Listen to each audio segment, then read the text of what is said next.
Raise power infra limited के आरंभिक सार्वजनिक प्रस्ताव के आधिकारिक वीडियो अवलोकन में आपका स्वागत है। हम उपयोगिता स्तर पर संपूर्ण नवीकरणीय ऊर्जा समाधान प्रदान करने के व्यवसाय में संलग्न हैं, जिसमें हमारा मुख्य ध्यान सौर ऊर्जा समाधानों पर केंद्रित है। ये वीडियो केवल भारत के निवासियों के लिए है और केवल उन्हीं के वितरण और उपयोग के लिए है। इस वीडियो में दी गई जानकारी संयुक्त राज्य अमेरिका में या उसके भीतर प्रत्यक्ष या अप्रत्यक्ष रूप से प्रकाशन या वितरण के लिए नहीं है। इस वीडियो की सामग्री के किसी भी भाग को किसी भी रूप में किसी भी माध्यम से कॉपी या डुप्लीकेट नहीं किया जाएगा या पुनर्वितरित नहीं किया जाएगा।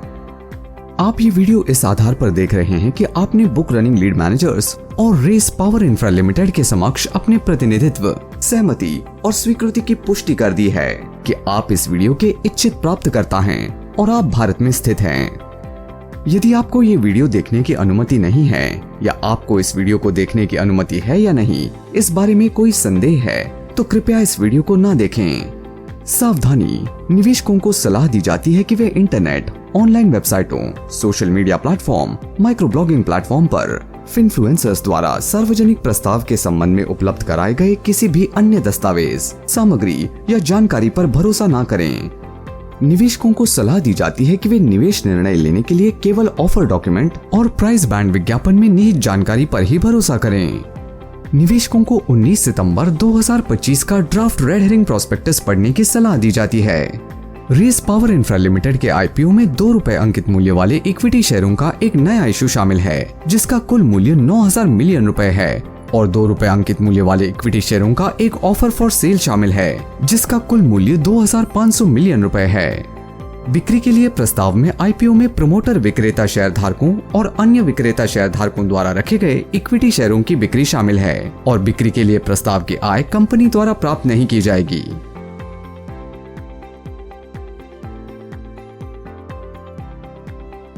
रेस पावर इंफ्रा लिमिटेड की स्थापना 13 जून 2011 को हुई थी। इसका पंजीकृत कार्यालय मुंबई, महाराष्ट्र, भारत में और कॉर्पोरेट कार्यालय गुरुग्राम, हरियाणा, भारत में है।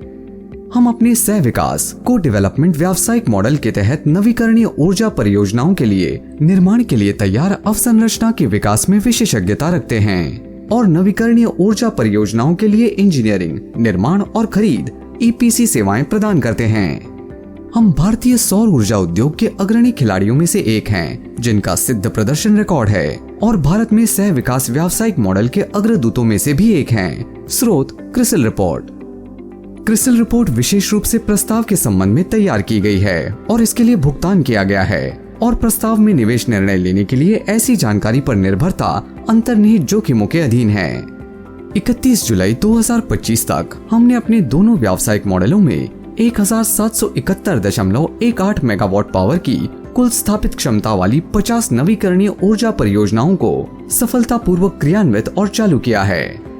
इसके अलावा 31 जुलाई 2025 तक हमारे पास 80,342.61 मिलियन रुपए की एक मजबूत ऑर्डर बुक है, जिसमें निष्पादन के विभिन्न चरणों में 30 अनुबंधित परियोजनाएं शामिल हैं। हम निजी क्षेत्र के प्रतिष्ठित डेवलपर्स जैसे Serentica Renewables India Limited, Radiance के Sunshine 7 Private Limited, Ampin Energy Transition Private Limited के साथ साथ प्रमुख सार्वजनिक क्षेत्र के उपक्रमों जैसे SJVN ग्रीन एनर्जी लिमिटेड और इंदौर नगर निगम को सेवाएं प्रदान करते हैं। 2 प्रमुख व्यावसायिक मॉडलों का संक्षिप्त विवरण इस प्रकार है। सह विकास व्यवसाय। हमारे सह विकास व्यवसाय में नवीकरणीय ऊर्जा परियोजना डेवलपर्स के लिए निर्माण के लिए तैयार बुनियादी ढांचा तैयार करना शामिल है। ईपीसी व्यवसाय। हमारे ईपीसी व्यवसाय में हम सौर ऊर्जा परिसंपत्ति के मालिकों के लिए नवीकरणीय ऊर्जा बिजली परियोजनाओं की डिजाइनिंग, इंजीनियरिंग, खरीद, निर्माण, परीक्षण और कमीशनिंग से लेकर ईपीसी समाधानों की एक पूरी श्रृंखला प्रदान करते हैं। हमने 2011 में अपना परिचालन शुरू किया और सह विकास व्यवसाय मॉडल के तहत अपनी पहली परियोजना वित्त वर्ष 2013 में शुरू की, जिस पर आगे भी हमारा ध्यान केंद्रित रहने की उम्मीद है। सौर ऊर्जा परिसंपत्ति बनाने के लिए आवश्यक दक्षता और निष्पादन क्षमता परियोजना की लागत, समय सीमा और प्रदर्शन को सीधे प्रभावित करती है।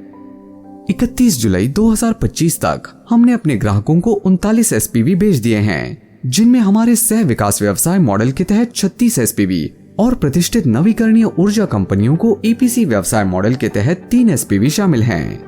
31 जुलाई 2025 तक हमारे 2 प्रमुख व्यावसायिक मॉडलों में हमारे कुल पोर्टफोलियो और चालू क्षमता का मुख्य विवरण नीचे प्रस्तुत किया गया है। निवेशकों को निम्नलिखित महत्वपूर्ण जोखिमों पर ध्यान देना चाहिए। हम अपने राजस्व का एक महत्वपूर्ण हिस्सा अपने ईपीसी व्यवसाय से प्राप्त करते हैं, जो वित्त वर्ष 2025, वित्त वर्ष 2024 और वित्त वर्ष 2023 में परिचालन से हमारे राजस्व का क्रमशः 65.66%, 61.90% और 37.91% है। हमारे ईपीसी व्यवसाय के अंतर्गत परियोजनाओं को प्रभावी ढंग से क्रियान्वित करने में हमारी असमर्थता के कारण परियोजनाओं में देरी हो सकती है, जिसका हमारे व्यवसाय परिचालन परिणामों, वित्तीय स्थिति और नकदी प्रवाह पर प्रतिकूल प्रभाव पड़ सकता है। परिचालन से हमारा अधिकांश राजस्व हमारे शीर्ष 3 ग्राहकों से आता है, जिनका वित्त वर्ष 2025, वित्त वर्ष 2024 और वित्त वर्ष 2023 में परिचालन से हमारे कुल राजस्व में क्रमशः 51.12%, 57.56% और 60.45% योगदान था। ऐसे किसी भी ग्राहक का नुकसान या ऐसे ग्राहकों से व्यवसाय या मांग में कमी का हमारे व्यवसाय और परिचालन परिणामों पर महत्वपूर्ण प्रतिकूल प्रभाव पड़ सकता है। 31 जुलाई 2025 तक हमारी निर्माणाधीन परियोजनाएं मुख्य रूप से कर्नाटक, राजस्थान और मध्य प्रदेश राज्यों में केंद्रित हैं, जिनका हमारी ऑर्डर बुक में क्रमशः 58.00%, 14.69% और 13.27% हिस्सा है। बिजली की बिक्री और 936.40 मिलियन रुपए के संचालन एवं रखरखाव सहित अन्य व्यवसायों से ऑर्डर बुक को छोड़कर इन राज्यों की आर्थिक स्थितियों में प्रतिकूल परिवर्तन के कारण हमारी अनुबंधित परियोजनाओं के संचालन में कोई भी व्यवधान हमारे व्यवसाय, वित्तीय प्रदर्शन और संचालन के परिणामों पर भौतिक और प्रतिकूल प्रभाव डाल सकता है। सह विकास व्यवसाय, जो वित्त वर्ष 2025, वित्त वर्ष 2024 और वित्त वर्ष 2023 के लिए परिचालन से हमारे राजस्व का क्रमशः 25.45%, 8.19% और 46.49% योगदान देता है, विभिन्न जोखिमों के अधीन है, जिसमें उपयुक्त भूमि पार्सल तक समय पर पहुंच, ग्रिड कनेक्टिविटी की उपलब्धता और अपेक्षित अनुमोदन प्राप्त करना शामिल है। इस बात की कोई गारंटी नहीं है कि हम हमेशा व्यावसायिक रूप से व्यवहार्य शर्तों पर भूमि पार्सल को एकत्रित करने, अनुमानित समय सीमा के भीतर आवश्यक अनुमोदन सुरक्षित करने या आवश्यक भौगोलिक क्षेत्रों में ग्रिड कनेक्टिविटी प्राप्त करने में सक्षम होंगे। इन प्रक्रियाओं में कोई भी देरी या विफलता हमारी परियोजनाओं को ग्राहकों के लिए अव्यावहारिक या अनाकर्षक बना सकती है, जिससे हमारे राजस्व और लाभप्रदता पर प्रतिकूल प्रभाव पड़ सकता है। हमारे शीर्ष 10 आपूर्तिकर्ताओं ने वित्तीय वर्ष 2025, वित्तीय वर्ष 2024 और वित्तीय वर्ष 2023 में उपभोग की गई सामग्री की लागत का क्रमशः 54.99%, 65.17% और 80.28% हिस्सा वहन किया। हमें इस बात का जोखिम है कि हमारे एक या अधिक मौजूदा आपूर्तिकर्ता हमें आपूर्ति बंद कर सकते हैं, और यदि हम वैकल्पिक आपूर्तिकर्ताओं से समय पर या व्यावसायिक रूप से स्वीकार्य शर्तों पर उपकरण और सामग्री प्राप्त करने में असमर्थ होते हैं, तो हमारे व्यवसाय, वित्तीय स्थिति और परिचालन परिणामों पर प्रतिकूल प्रभाव पड़ सकता है। हमारी कंपनी के promoter Ketan Mehta, Pawan Kumar Sharma, Sanjay Garudpalli, Shweta Mehta, Rucha Sharma, Shruti Gupta Garudpalli, Mehta Family Trustee Private Limited, Mehta Family Trust, Sharma Family Trust और गरुड़पल्ली फैमिली ट्रस्ट हैं, जिनके पास कुल 256,816,185 इक्विटी शेयर हैं, जो हमारी कंपनी की जारी, सब्सक्राइब्ड और पेड अप इक्विटी शेयर पूंजी का 89.74% है। हमारी बोर्ड में 6 निदेशक हैं, जिनमें से 1 अध्यक्ष और प्रबंध निदेशक हैं, 2 पूर्णकालिक निदेशक हैं और 3 स्वतंत्र निदेशक हैं, जिनमें से 1 महिला स्वतंत्र निदेशक हैं। वित्तीय वर्ष 2025, 2024 और 2023 के लिए कंपनी का परिचालन राजस्व क्रमशः 12,206.41 मिलियन रुपए, 10,487.99 मिलियन रुपए और 7,765.81 मिलियन रुपए रहा।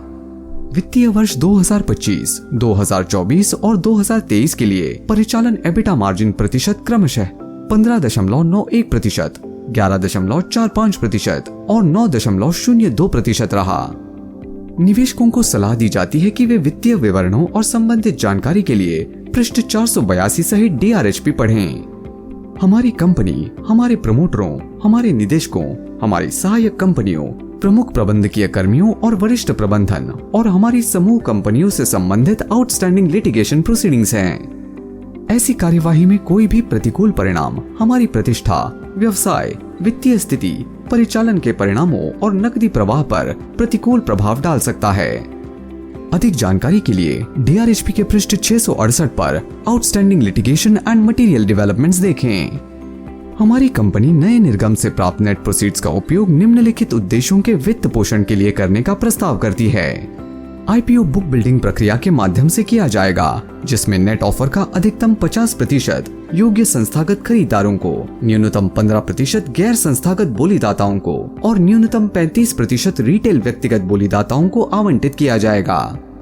इक्विटी शेयरों को BSE लिमिटेड और national stock exchange of India limited में सूचीबद्ध करने का प्रस्ताव है। आनंद राठी एडवाइजर्स लिमिटेड और पेंटोमैथ कैपिटल एडवाइजर्स प्राइवेट लिमिटेड इस इशू के बुक रनिंग लीड मैनेजर हैं। इक्विटी और इक्विटी संबंधित प्रतिभूतियों में निवेश में कुछ हद तक जोखिम शामिल होता है और निवेशकों को इशू में तब तक कोई निवेश नहीं करना चाहिए जब तक कि वे अपना पूरा निवेश खोने का जोखिम उठाने में सक्षम ना हो।